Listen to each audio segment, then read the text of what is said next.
Hello, grade fives. Today, what I'm going to do is talk to you a little bit more about the chemical properties of water, more specifically, the concepts of cohesion and adhesion. So, that's basically what we're going to be talking about in grade five, even though water has a lot of really, really cool properties that you've probably explored before, such as, well, it has a really high heat capacity. We know it takes a lot of heat in order to make water change states. Um, it's a great solvent, meaning we can use water uh, to dissolve a lot of different substances, and we'll be talking about that in another lesson a little bit further. Water is actually weird because it's less dense when it freezes. Have you ever seen ice float on top of water? It's a solid floating on water. It's kind of interesting how that happens. And also, you probably know that water expands as it changes states from liquid to solid as well. So those are some other qualities of water that makes it a really, really interesting chemical to study. But for the sake of grade five, we're just going to be talking about, like I said, cohesion and adhesion today, and something that is also connected with those two concepts called surface tension. So let's get to it. So what are some interesting properties of water? Well, I kind of talked to you about those, but the three we're really concerned about this year are cohesion, adhesion, and surface tension. Now, cohesion is the tendency for water to be attracted to water. I know I did a lot of experiments in grade 2. You could probably think back to playing with water droplets. What we were demonstrating there was cohesion. Adhesion is the tendency for water to be attracted to other materials or other solids. So if you've ever seen water resting on a leaf, it doesn't beat up like it usually does, like it usually would on something hydrophobic like wax paper or something like that. But we will get into that in more detail. And the last concept we're going to talk about is surface tension, and that's having to do with strong cohesion at the surface of a water droplet. So I basically gave away the fact that we know that there is strong cohesive forces between water. We're just going to go ahead and demonstrate that with a couple fun little experiments comparing and just kind of observing the way water works. So what is cohesion and adhesion? Well, like I said before, the easiest way to describe them is, well, cohesion, as you can see here, we got two little water droplets. They're giving each other a high five. Cohesion is the stickiness of water with itself. Water is very, very attracted to itself through something called hydrogen bonding. And adhesion is water sticking or attracting to other substances or surfaces. So those molecules can be attracted to other surfaces molecules a little bit more. This little cartoon is showing the leaf being attracted to the water, like they're bonding. So if you ever seen a drop that's just about to fall off a leaf, yeah, there's some bonding, there's some adhesion happening there. Or a raindrop on the surface of a window. Sometimes it doesn't bead up, sometimes it just stays put and kind of makes a little trail down low. So yeah, that's demonstrating adhesive forces, keeping the drop on the window until it evaporates or something. All right. So why does cohesion work? So this is a little bit advanced, and just for the sake of knowledge, something interesting to know. I mean, cohesion happens when water from attractive forces from the negative and positive charges, as you look very, very closely here, you can see positive charges on these hydrogens. They really want to attract to the negative charges of the oxygen.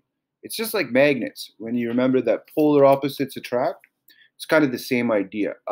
Different charges of different substances want to be attracted to each other. And it just so happens hydrogen really likes to bond with a lot of different things. So, yeah, just like magnets, things want to attract with each other. So now let's explore cohesion a little further.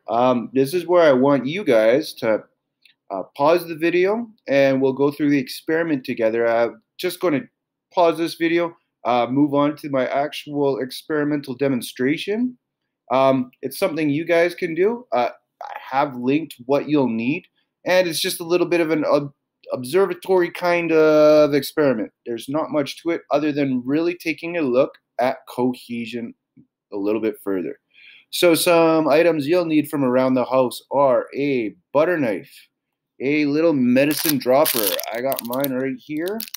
Some wax paper. If you don't have wax paper, I bought these little wax paper squares, which are perfect from the dollar store for like $2. And of course, we're going to need water to explore the cohesive forces of water. So, without further ado, let's get to it. All right, so here's the beginning of our little cohesion demo. There's 3 little steps, actually 4 rather. What we're going to do first is make an observation of the drop from the top and from the side of our water droplet.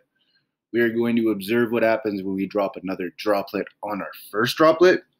Drop one beside and below, and we're going to attempt to cut our big water droplet in half. All right, so first things first, let's take a look at what this looks like as I get a little bit of a drop of water on my wax paper.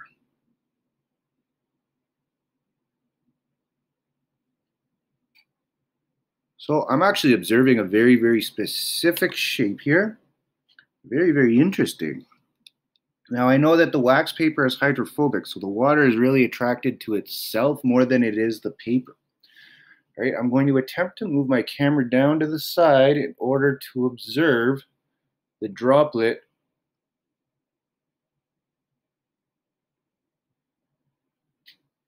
Wait, my camera almost fell. But as you can see, this is my water droplet right here. And as you can see, it's making sort of a dome-like surface. It's not really splashing around like if I were to spill it on the floor or something like that. So very, very cool, okay? So make your observations, or you can do it on your own and make an observation. I'm moving on to my step 2. My step 2, which is, well, I'm going to put a drop on the first drop and observe what happens. So here's my first drop, here's my second one.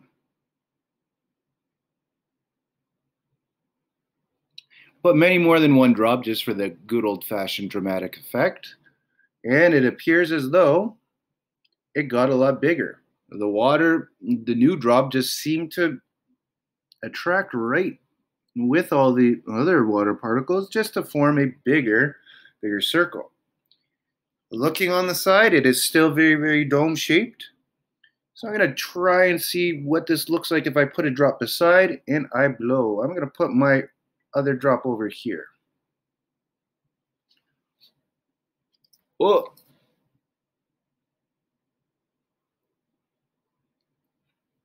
Yeah, I got to do this a little bit better. Yeah, you.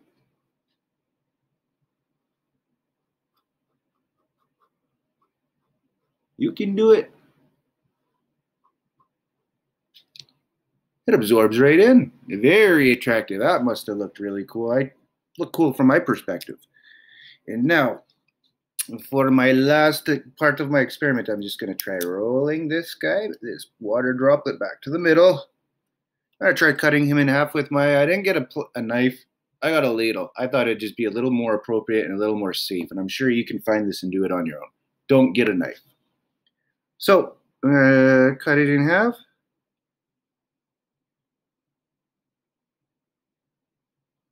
It doesn't really want to cut in half, so I'm going to try cutting and moving.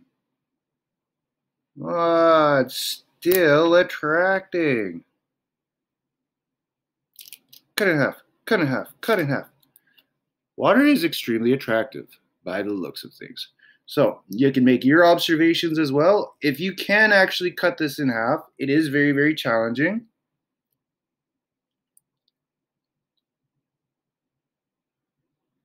Water just seems to want to be attracted to itself.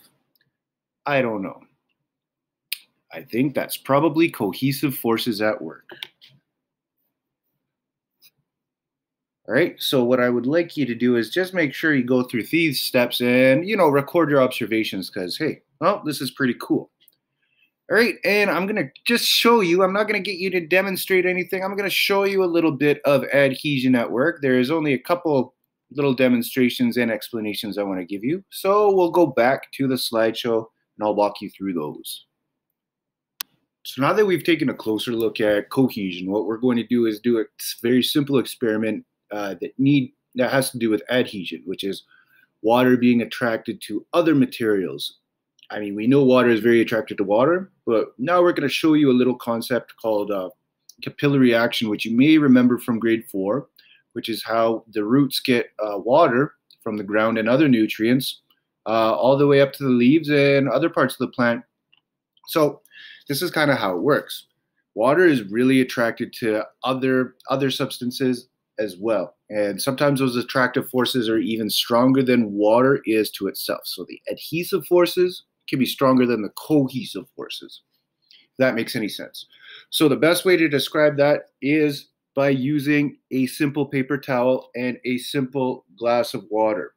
Now this is going to demonstrate capillary action, which means I want you to make an observation. What happens when I put this paper towel into this water? And it might be tough to see. You might have to do this on your own. But if you look very close, this is evidence of capillary action.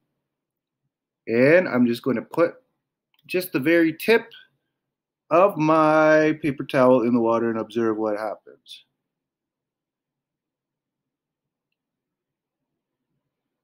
Now it's hard to see, I think, but as you can see, the water is traveling upwards through the paper towel. That's because when we talked about hydrogen bonding, there is a substance in the paper towel, my wet paper towel, called cellulose. And cellulose is very, very, very attracted to water as well. So that's how capillary action in plants work. That's why it works with this paper towel. Also, I don't think I have the best hydrophilic surface on my table, but I'm just going to show you. Another little one to do is I'm just going to take my water. I'm just going to drop it all over my desk here. I mean, it is beating up a little bit, but as you can see, it kind of spills across. It doesn't beat up all that much. That's because, well, you remember when we had the wax paper, the hydrophobic surface, the water really wanted to beat up together. Here, it's spreading out because, well, the attractive forces, the adhesive forces of the water, yes, they're attracted to each other, but they're also being attracted to the surface of my table, which I think is kind of a leather-ish. I don't know. It's kind of a hardwood with a polish, I'll put it that way. So a little bit more hydrophilic. As you can see, the water spread out. That's something that you can try and observe. It doesn't beat up because the surface is hydrophilic. It means it is attracted to the water. Hydrophobic means it will not be. So those are your takeaways for today. Water can be attracted to other things. That means it's using its adhesive forces. For water to be attracted to other water droplets, those are called cohesive forces. We are going to explore cohesive forces a little bit more next time with a couple of experiments that are a lot of fun to do. And also what we're going to do is we're going to talk a little bit more about the surface tension of water and exactly, well, why does water want to bead with itself and why is it so attracted to itself? So I hope you enjoyed this lesson today, and I hope that I hope you enjoyed the lesson today, and I hope you're looking forward to Friday because I have a couple fun things for us to try. All right, see you later, grade 5.